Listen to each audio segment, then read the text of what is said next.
Hi, hello, good afternoon. It is the 1st of March 2025. And at the moment, I'm sorry if you can hear my children in the background. Shut the door again. And at the moment, this is what the kitchen looks like in the house that I'm renting. Now, as you can see, the units still haven't been fixed by my landlord. And the other problem I've now found is that, as I suspected, due to the constant burst pipes in the kitchen, the original floor that was put in underneath the carpet tiles that I had laid when I moved in, due to the floor basically not being finished and being completely uneven, and when you were walking in the kitchen, you would quite often catch your toes on these tiles due to them not being properly installed. So when I moved the carpet tiles, which were absolutely covered in dirt, covered in screws, covered in nails, covered in silicone, covered in sawdust, which obviously needed to be removed, I could have just tried to hoover them or brush them, but because the sink started to leak again after my landlord told my guarantor that everything was fine, everything was safe, this kitchen didn't need refitting, all he had to do was put in some new doors and a new worktop and everything's going to be fine. I mean, you can see how much my landlord really cares about the property. I mean, there's still a great big hole in the wall from where the previous boiler used to be. And if we look around the kitchen, you can see straight away, when I moved in, this is what the kitchen looked like. What I'm going to do is, obviously, I will sweep the floor. I'll be very careful. I've made sure that the window's open. I've had my heater on to try and circulate the heat and keep it dry and ventilated. Because of the growth and infestation, I mean, I've literally had slugs, I've had silverfish, and now I find that we've got some kind of spore infestation as well, because of the constant dampness in this room, because of the burst pipes. You can see where I actually painted the wall, and this was the original colour. So if I carefully move over here, you might be able to see the difference.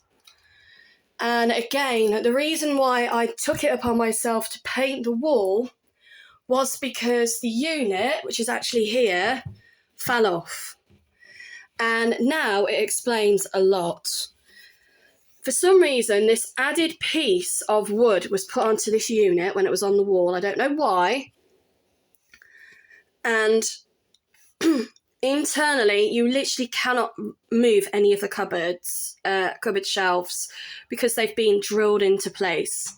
So now I know why they've been drilled into place. He's drilled them into place because he couldn't be bothered to sort it out, and it obviously must have broke for the previous tenant, who would have been here over 8 years ago. And then to hide the screws, they've stuck this piece of wood on the end. I just don't understand why they've done that, because this is how the unit should look, and this is how this one looks. So straight away, I know that this has been messed with at some point. But that actually fell off the wall. And straight away, you can see like there's a crack above where it was hanging. There are cracks in the wall here. I don't know whether they're showing up clearly on my phone. I can only apologise. So what I'm going to do is put this kitchen back to how it was when I first moved in. So all of this is my stuff. I'm going to take it out of this kitchen. Everything is going to be stripped out. I don't know where I'm going to put it yet. It's probably going to end up in boxes and in my living room. And I'm going to say to my landlord, right, I'm sorry. You know that environmental health have been out. You know that they would have told you that there is damp coming through the floor. I'm sorry if you can still hear my children. And before you even consider putting in any more units or replacing the ones that you allegedly put in, which have now fell apart, you need to take up the entire floor. You'll have no excuse, because the only things that are going to be in here are going to be the fridge and the freezer, which need junking out anyway, because they don't work anymore. And you're going to have to start from scratch. And the only way you're going to do that is by taking up all of those floor tiles, deep cleaning and treating the infestation, and then making the decision. Are you going to put in any new ones? Or if there is a concrete floor underneath that isn't damaged, then just leave it as a bare concrete floor. It'll make it a lot more easier to clean. It'll make it a lot more easier to maintain. Unfortunately, yes, it will be cold underfoot, but that's what slippers and shoes were invented for. But to email me and to email the council clearly stating that I'm a liar and that there's nothing wrong with the house and it's perfectly safe, it's as safe as it was when I moved in. Well, no, it wasn't, because after 6 months of moving in, I had burst pipes. I phoned up the estate agent. They told me it wasn't a managed tenancy, so it wasn't their responsibility. I phoned up the numbers that I was provided with, and all I got told was, oh, my son's in Ibiza, he's not available. Every time I tried to get someone out to fix this kitchen, it was, we're not available till the new year. We don't work weekends. We don't work bank holidays. So when people are complaining about like the council and everything, I've lived in council properties and in the past, well, not council, housing association. And yeah, they are the sort of people that would work Monday to Friday, 9 till 5, for argument's sake. Don't work weekends, don't work bank holidays. But when you are paying for a private tenancy and your landlord still takes up to 8 weeks to respond to a burst pipe in the kitchen, and then takes 2 years to service your boiler, despite no matter how many times you contact environmental health, it just goes to show how easily landlords, especially in the private housing sector, can be negligent, because the government has not got the rule that is up to date to basically enforce that the properties, before they are even rented out to the general public, are safe.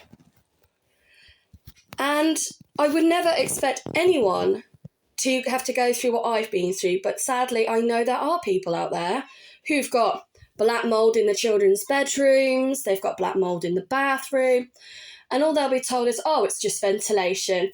Yeah, just put the heating on. Yeah, just open the window. But with the cost of fuel going up, how many people are going to be able to afford to constantly central heat their houses? How many of them are already potentially hiding black mould under the floor that you're not even aware of? And with this, I have constantly hounded my landlord and said, look, you know, every time there's been a burst pipe, please check the flooring. Does it need replacing? And every time I asked him, his attitude was no, doesn't need replacing. There's nothing wrong, there's nothing wrong, there's nothing wrong. Well, I'm sorry. I think the pictures and the videos speak for themselves. And I'm hoping on Monday that all of this kitchen will be clear of my things, and therefore he'll have no excuse but to come in and sort it out, because I am not prepared to live another week in this property with it in this condition. At the moment, I'm quite lucky. It is the kitchen. It's not the rest of the house. But if that had been left any longer, it may have spread under the rest of the foundations, and it could have potentially spreaded into the living room. So I'm hoping that that hasn't happened and that we've caught it in time. But the moment that would have happened, the entire property downstairs would have had to have been gutted. to make sure that there was no mould in any of the other rooms. And to add insult to injury, he has already told Environmental Health, this is before I found out about the floor, that he can't wait for me not to be his tenant anymore, so that he can then gut the house, re-renovate it, and push up the rent. Well, I'm sorry, I'm not going anywhere. All right, I can't afford to move. I am not entitled by the government to get council property. I can't afford to move, as I've just said, and there's nowhere else available. Not in the area that I need for my children to go to school. And I do not see why I or anyone else should be bullied and harassed by their landlord to the point where they feel they have to move out of a property because of their landlord's negligence and them not wanting to do their job. He is my landlord. It is his job. It is his responsibility to make sure that this house is safe. It is my job to report any issues with regards to maintenance or any issues that need addressing. But it is not my job to be ripping up floorboards and replacing kitchen units every time the pipes burst. So please, please, please, if you are in the same situation as me or a similar situation as me, do not suffer in silence. It is a ball ache. I have been under Environmental Health now for about 18 months, but they will come out and they will assess the property. And until they give me carte blanche, I suppose that's what it's called, to say, no, that house is completely condemned, there's no way you and your children can live there anymore, there's nothing I can do. Everyone's like, just move house. Okay, I move house. But what's he going to do when somebody new comes in? Is he just going to roll a rug over this floor and pretend like nothing's happened? And then try and charge them £1,000 a month to live there? How long is it going to be before the next tenant has to go through the same situations that I have? I would not want to put someone else in that situation. So I'm sorry, but I don't care if my landlord doesn't want to do the work. He has a legal binding contract with me, and by law, this work has to be done.